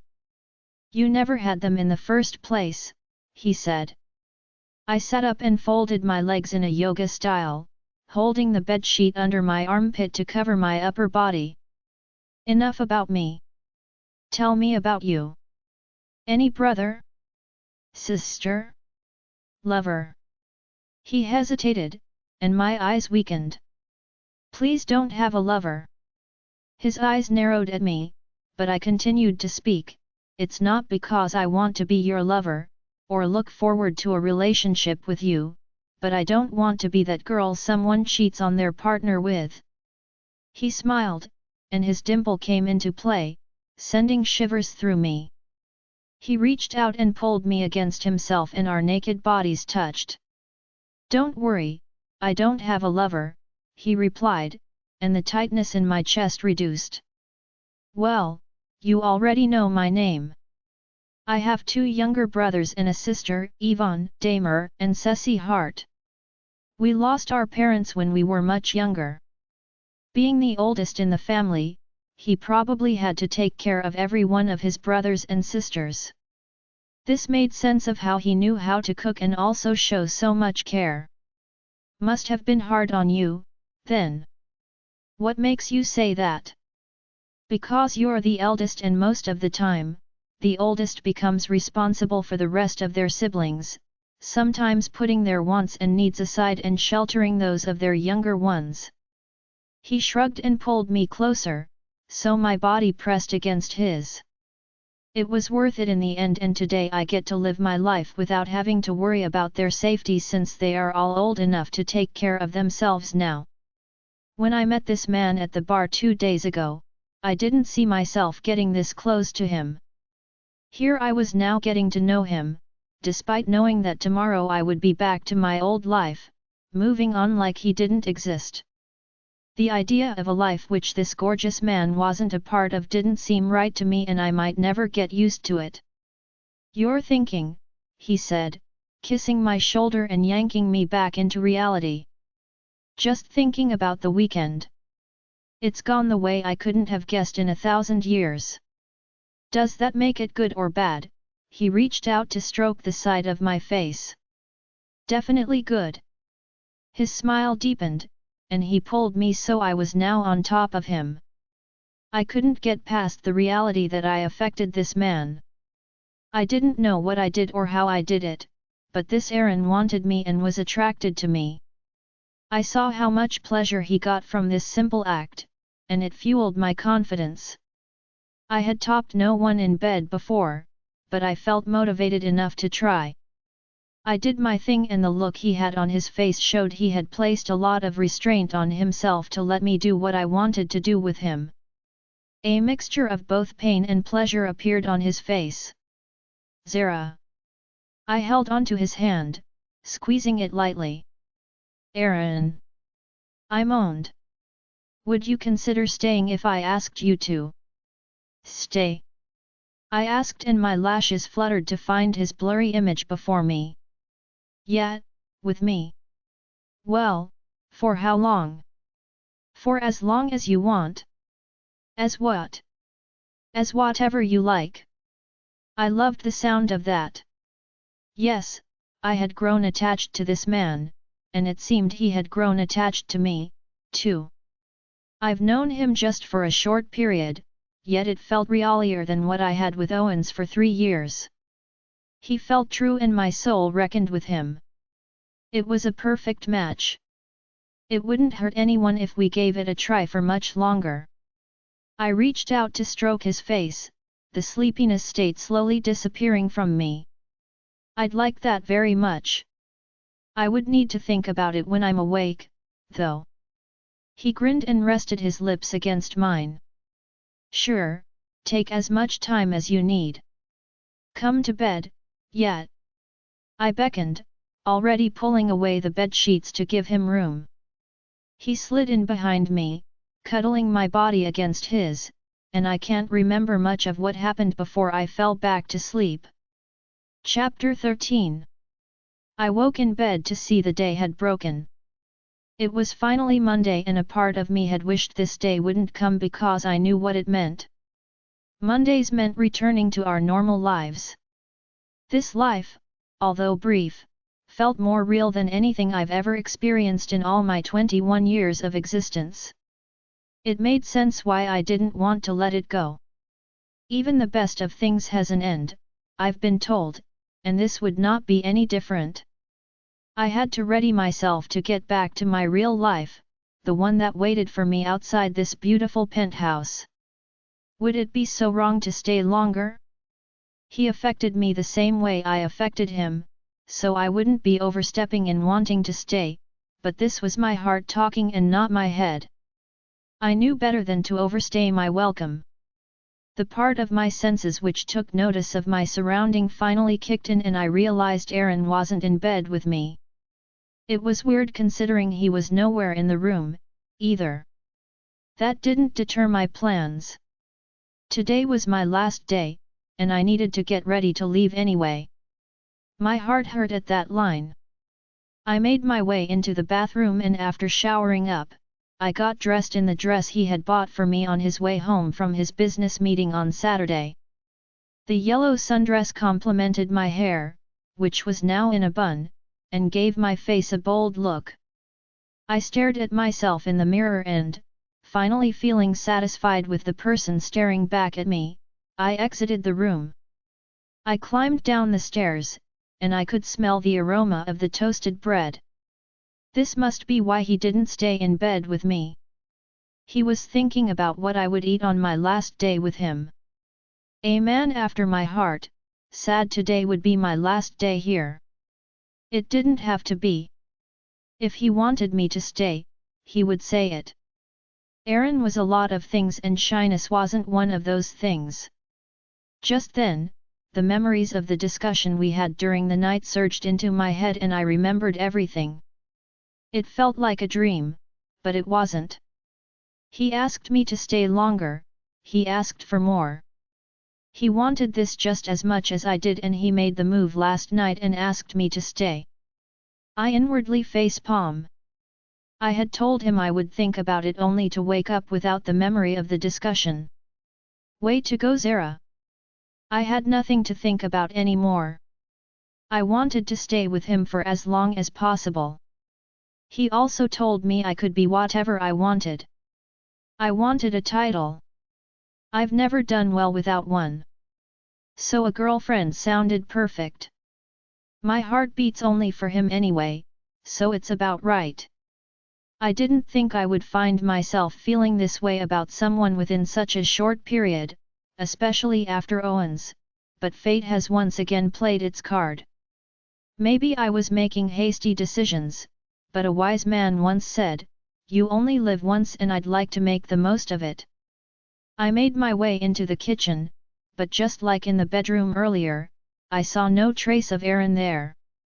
I set my purse on the counter and I stepped out of the kitchen trying to find out where he had taken himself to, but I heard nothing, no sound of him. He couldn't have gone far, though. I would wait and give him my answer as soon as he returns. I could already see the smile that would come on his face. He would be happy and that would also make me happy. I waited for over 5 minutes in the kitchen and when he didn't return, I made my way to the living room.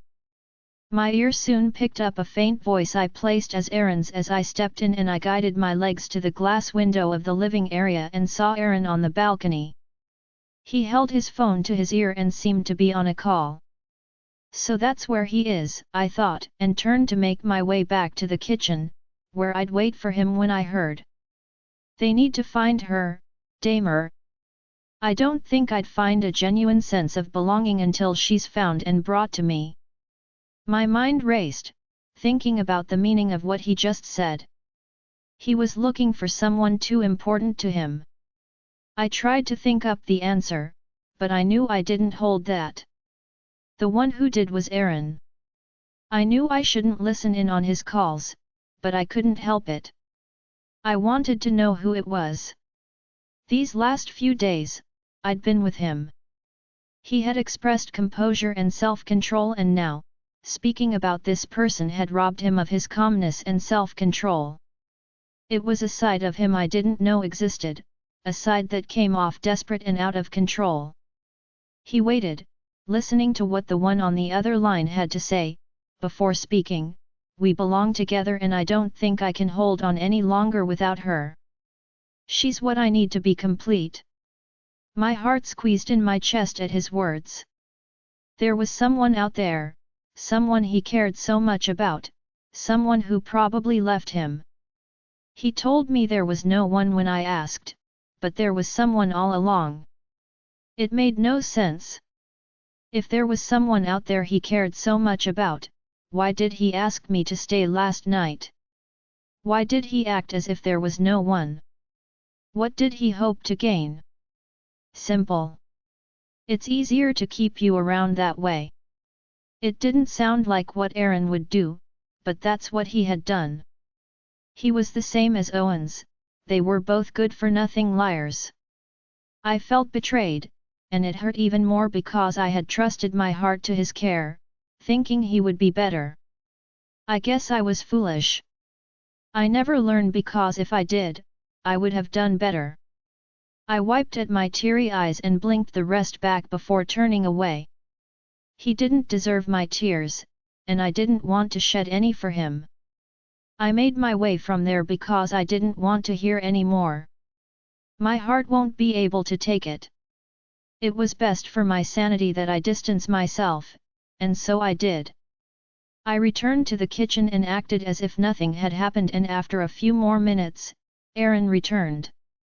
His eyes took notice of me, dressed and ready. About 20 minutes ago, I wanted more for us. I thought we had something special, but after what I heard, I didn't think that was true anymore. He smiled on seeing me, and I forced myself to smile back. Last Friday was Tatiana's wedding, and I faked a smile for 7 hours before losing it. I could hold up the same act for 30 minutes with this man. You're ready? I nodded, with a quick smile, as I promised that I'll be at least one of us wasn't a liar. His eyes flickered with so much adoration. I didn't know what to make of it. His emotions felt real, yet what I'd heard him say over the phone was a complete contradiction. It made no sense at all. You look beautiful. I glanced down at myself. Oh, you're so kind with words. I glanced down at myself. Oh, you're so kind with words. He looked great as well in his sky blue long sleeve and black trousers. He looked formal but hot as always, but I didn't say that to him. He nodded. I made breakfast, he pointed out, and walked to the cooker before bringing the fried egg and noodles out of the steamy pot. He made two, one for me and the other for himself. I don't know if you'd like it, but I hope you do. You haven't disappointed me yet, so I have no reason to doubt you, and I meant that for his cooking only. We sat to eat, and once done, I rose to my feet and clutched my purse. You're leaving? His eyes lingered on me as he said those words. I pressed my lips together and nodded. Yes, I thought about your offer, and I don't think I can accept it.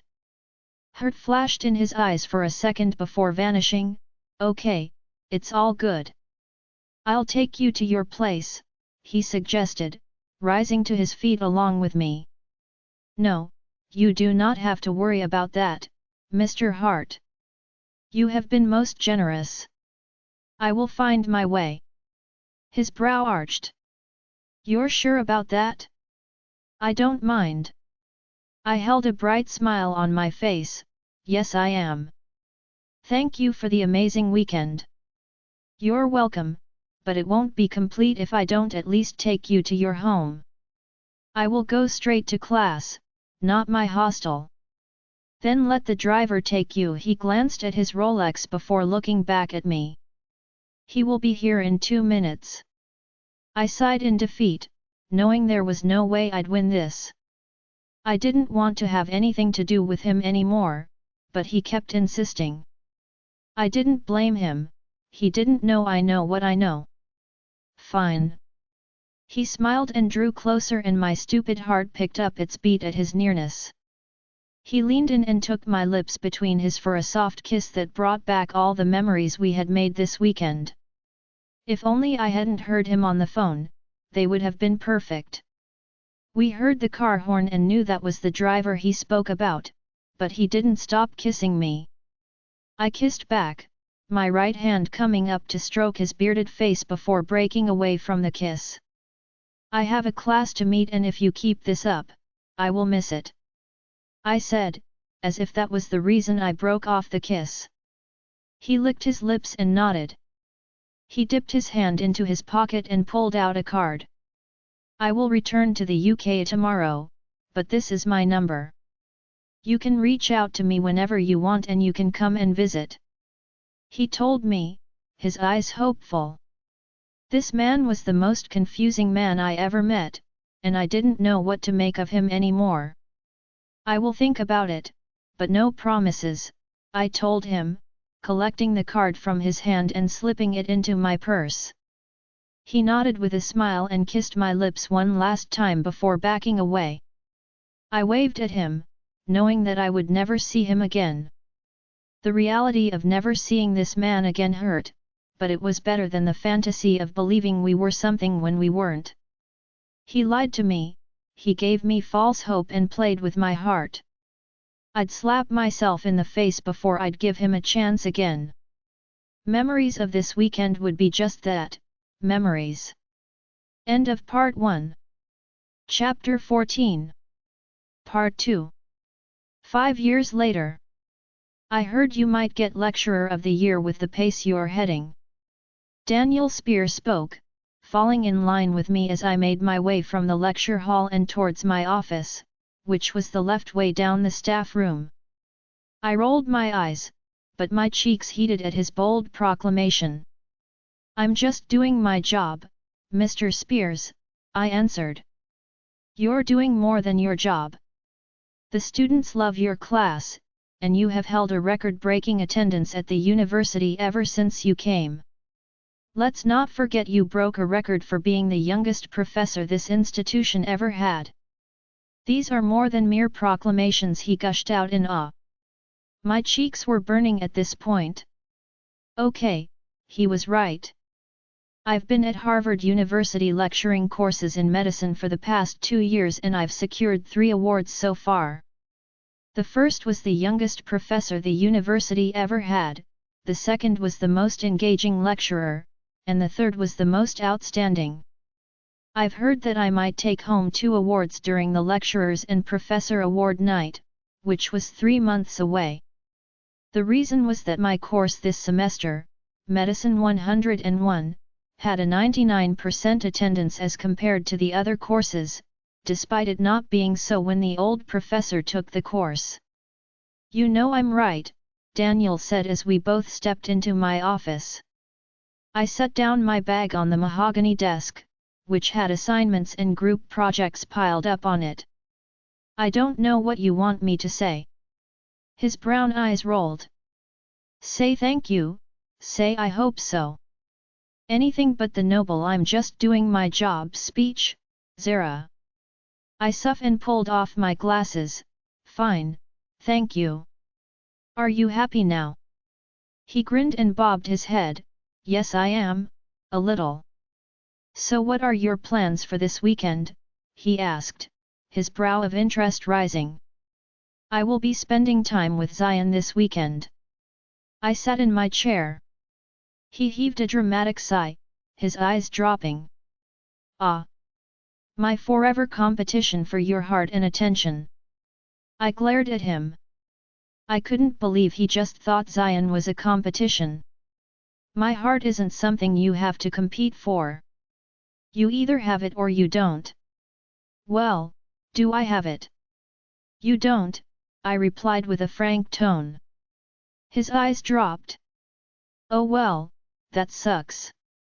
I am sorry, Daniel, I wish it was a simple thing to do, but I know, it already belongs to him, but I think we can work out something that would be beneficial to everyone. That way you will be happy, he will be happy and I will be happy. I will never put you first, Daniel, not as long as he is in my life, I admitted, not wanting to build his hopes. But we can be friends at least. Daniel, right? I rolled my eyes again. We are friends. That's why you're in my office sitting on that chair and we are having this awkward conversation. My phone alarm went off, and I knew it was time to leave. I jumped to my feet and reached for my bag on the desk, as well as the project and assignment that the students had submitted. Let me help you with those, Daniel spoke up, taking the books and papers from my hand. He's such a gentleman. He helped me bring them to my car and once he kept them in, he shut the door and turned to face me. Take care of yourself for me, okay? I bobbed my head. I may not have a chance with you, but I still care about you. So tell Zion I said hi. I nodded, and he kissed my forehead before taking a step back. I stepped back from him as well and opened the door to my car, got in, and drove off. I navigated through the busy road with only one person in my mind, Zion, my son. Yes, Zion was what came out of the weekend I spent with Aaron Hart over 5 years ago. I found out I was pregnant with a child a few months after the weekend I spent with Aaron Hart. I didn't need to be told twice to know he was the father. He was the only man I had been with within that period, and I hadn't been with another man after. I considered what my options were if I kept the baby. I no longer had a family to rely on, not after the stunt I pulled at Tatiana's wedding, and even if I did, I knew getting pregnant out of wedlock would only turn me into their bag of mockery. That was the last thing I wanted. So I stayed off, and the only one I told about my baby was Lionel, and I made him swear not to tell a single soul about it. With no support coming from my family, I knew it would be a lot harder on me. I was also in my final year at the university, and I had to take into consideration the change that would come along with having a child during such a time. I knew the pressure, stress, and finances involved in my decision would be acute, but I wanted to keep the pregnancy. Every part of me wanted to keep the baby, and I stuck with my decision. The next hard thing to do after I kept the baby was to contact Aaron Hart and tell him how the weekend we spent together had become a little more than we expected. Yes, I didn't want to see him again because I had made a promise to never contact him, but the child growing in me was more than any promise I had made. I had to put myself and my feelings aside and consider only what was best for my baby, and so I reached out. I found the card Aaron had given me on the last day we saw each other, and I dialed his number, but when the call was picked up, I heard a feminine voice at the end of the line. I remember her asking me to hold on before yelling, "Baby, someone is on the phone asking for you." Once again, my heart broke in my chest and I just couldn't go on. I know it was very selfish of me, but I did what I thought was right. He must have found the one he couldn't live without, his soul mate. I didn't know if tossing a child into the midst of that was very wise. What if he found out about the baby and didn't want it? What if he did and wanted to raise him with his new woman, cutting me out of the picture? These thoughts flew through my head and I ended the call before I could hear his voice. I remember coiling into a ball in bed and crying myself to sleep that night. My baby deserved to have a father, but I couldn't give him that.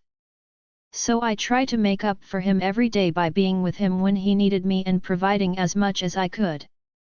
Dia stuck with me through the pregnancy and the stress, and her family became the family I didn't have. They supported me with my decision and also made provisions which they believed I needed. Luckily for me, Zion came as a happy child, healthy too, and I'm grateful to call him mine every day. My baby deserved to have a father, but I couldn't give him that. So I try to make up for him every day by being with him when he needed me and providing as much as I could. Dia stuck with me through the pregnancy and the stress, and her family became the family I didn't have. They supported me with my decision and also made provisions which they believed I needed. Luckily for me, Zion came as a happy child, healthy too, and I'm grateful to call him mine every day. Godiya's family had been involved from the very first day he was born, and they still were. While I graduated and went on to attain my master's degree, they stuck by me. There were some days Godiya's father, Mr. Vy Carter, would pick Zion up after school, and on others, Mrs. Laraba Carter would pick him up, and other days Godiya would. All these they did to ease the stress that came along with being a single mother trying to further and better her life. I would always be grateful for all they did for me and my son. Zion's hair was blonde just like mine, but he had hazel eyes and a cute dimple just like Aaron.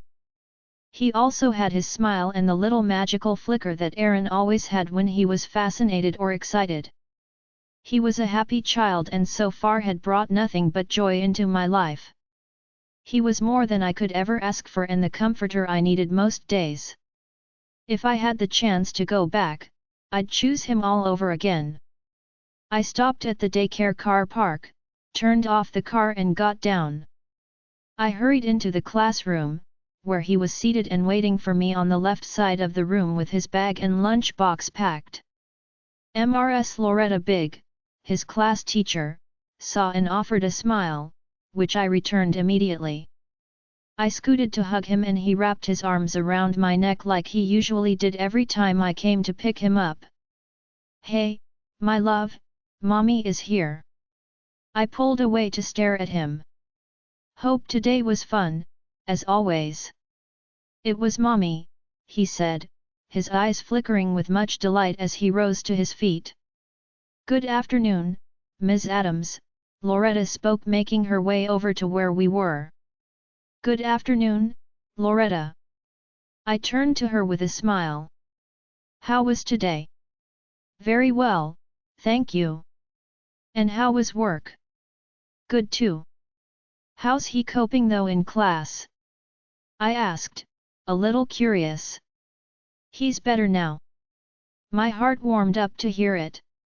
3 weeks ago was Father's Day celebration in the class and the kids celebrated for the day. From what I heard, a majority of the fathers turned up and Zion was the one whose father didn't, and neither did he have any male figure to represent him. Lionel, despite being his uncle, played the role of his father last year during Father's Day, but he overdosed 6 months ago after staying clean for 3 years.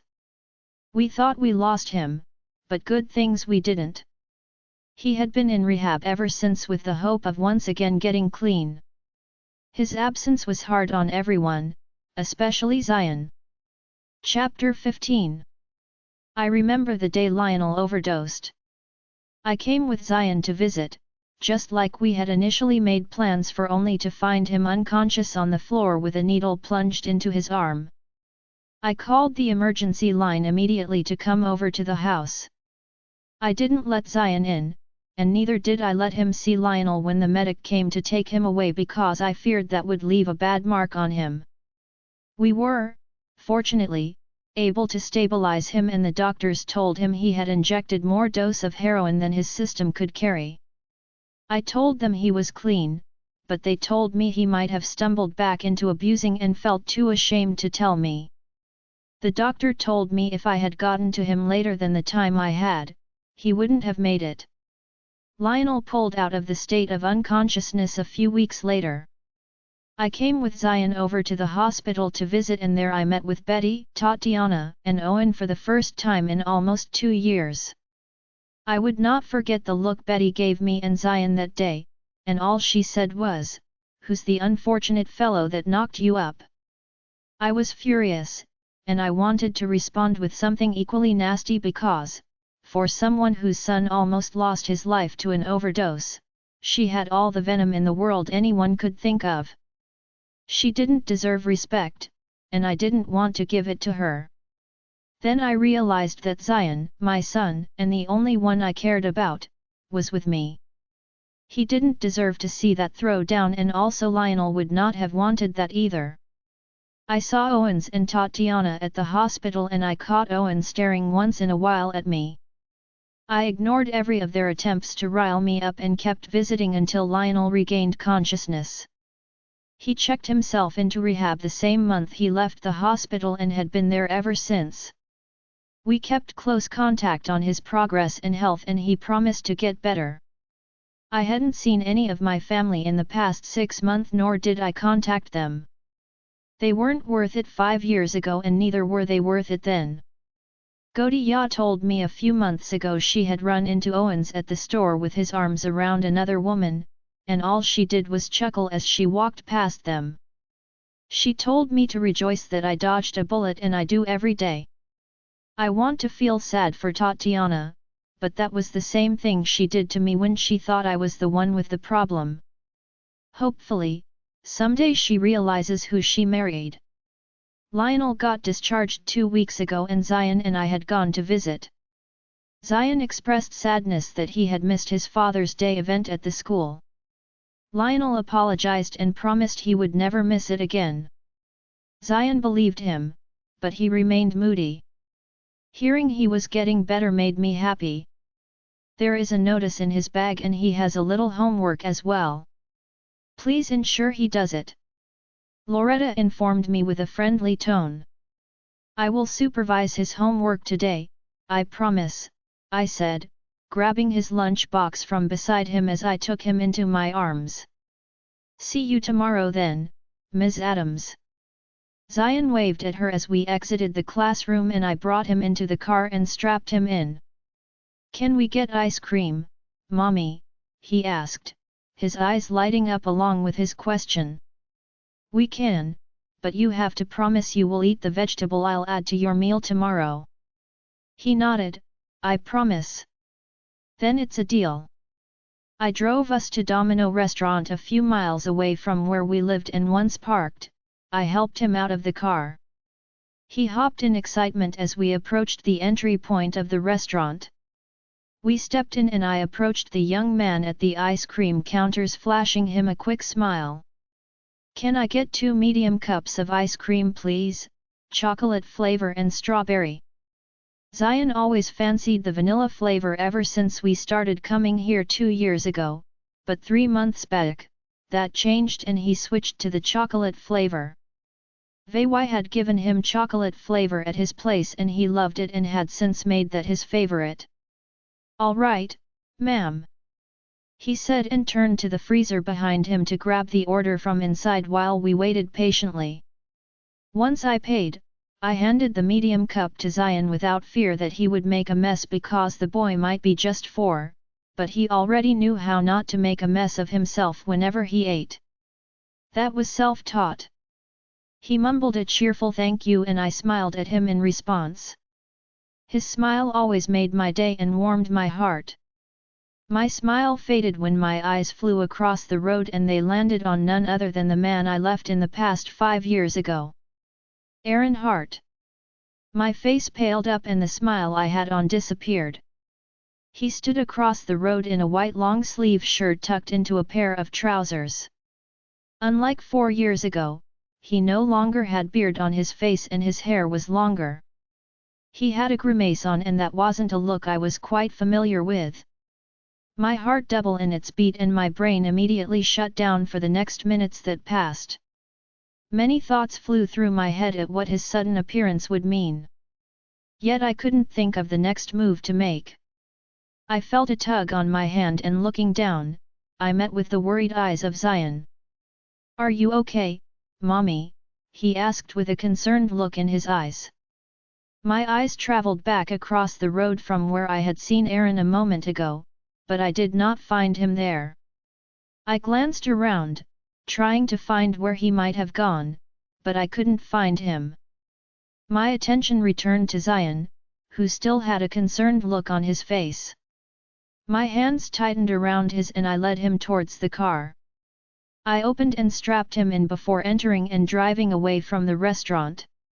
All the while I drove home, I wondered if I had seen Aaron across the road or if my mind had made him up to mess with me. It couldn't have been him. If it was, he wouldn't have disappeared so fast. I couldn't afford to have him back in my life, and the silly jokes my mind was playing on me weren't funny. It's been 5 long years and I've moved on and built my life. The last thing I wanted was for him to bring himself into the mist and ruin everything. I knew the first thing he would want to know would be the paternity of Zion, and once he finds out my son is his, he would want to take him away.